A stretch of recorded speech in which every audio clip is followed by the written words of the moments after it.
যীশু খ্রিস্টের মধুর এবং মিষ্টি নামে সকলকে জয় যিশু। আজকের এই দিনের আহার যেটা আমরা দেখতে পাই, গীত সংগীতা তার 5 তার 3 থেকে 4 পদ। সেখানে এই প্রকার লেখা আছে, সদাপ্রভু প্রাতঃকালে তুমি আমার রব শুনিবে, প্রাতে আমি তোমার উদ্দেশ্যে প্রার্থনা সাজাইয়া চাহিয়া থাকিব, কেননা তুমি দুষ্টতা প্রিয় ঈশ্বর নহ, মন্দ তোমার অতিথি হইতে পারে না।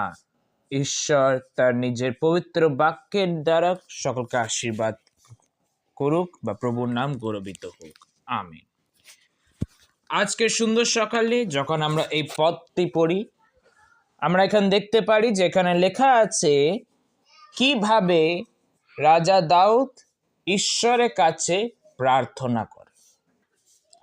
যখন আমরা মথি 6 অধ্যায় যাই, সেখানে আমাদেরকে প্রভু যীশু খ্রিস্ট প্রার্থনা কি করে করতে হয় সেখানে আমাদেরকে শেখায়। প্রথমে আমরা ঈশ্বরের মহিমা প্রকাশ করি, আরাধনা করি, তারপরে ঈশ্বরকে ধন্যবাদ দিই, তারপরে চাই, ক্ষমা চাই, তারপরে যা ম্যাটার আছে সেটা আছে, ঠিক আছে। কিন্তু এখানে যখন আমরা গীত সংহিতা 5 আমরা পড়ি, আমরা যখন প্রথম পদটি পড়ি, সেখানে আমরা দেখতে পাই যে দাউদ কি করে সে এই গীতটাকে, তার নিজের প্রার্থনাটাকে শুরু করছে।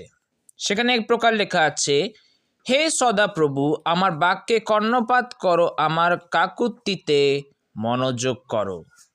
এখানে দাউদ কি করছে? নিবেদন দিয়ে শুরু করছে। এখানে দাউদ কি করছে? নিবেদন দিয়ে শুরু করছে।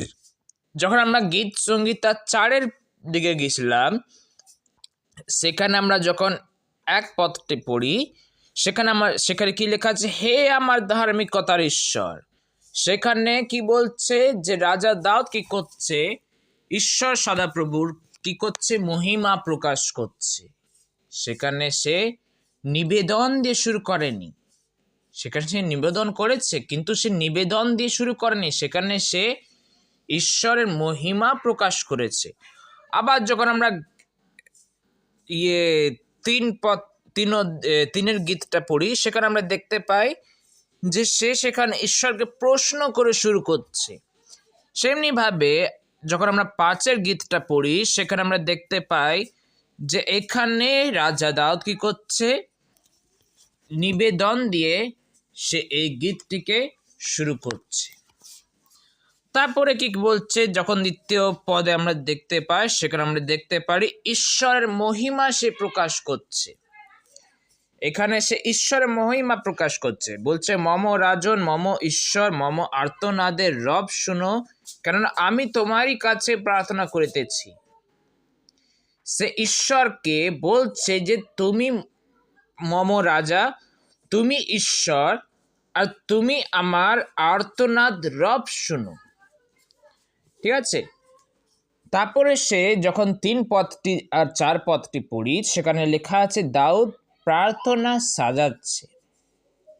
আর সেখানে 4 পদে যখন আমরা পড়ি, সেখানে লেখা আছে ঈশ্বর কেমন ভাবে, ঈশ্বরের মধ্যে কোনো খুঁত নাই, এটা দাউদ ওখানে প্রকাশ করছে। এখানে বলছে, কেননা তুমি দুষ্টতা প্রিয় ঈশ্বর নহ, মন্দ তোমার অতিথি হইতেই পারে না। আমরা যখন আজকে মন্দ কাজ করি, পাপ কাজ করার সময় আমরা এটা ভাবি, বিশ্বাসের বেশিরভাগ এটা ভাবি যে ঈশ্বর আছে তো ক্ষমা করে দিবে, ঈশ্বর ক্ষমা করবে। কিন্তু একটা জিনিস মনে রাখবেন, যিনি ঈশ্বর সদাপ্রভু তিনি মন্দদের ঈশ্বর নয়, দুষ্টতা প্রিয় তাদের মধ্যে নাই, মন্দ তার অতিথি নয়, এ কথা মনে রাখবেন। আর যখন আজকের দিন আপনারা শুরু করবেন, ঈশ্বরের বাক্যের দ্বারা, ঈশ্বরের বাক্য অনুসার চলবেন, যাতে ঈশ্বরের সন্তান ভালোভাবে হতে পারি। ঈশ্বর তার নিজের পবিত্র বাক্যের দ্বারা সকলকে আশীর্বাদ করুক। আমিন।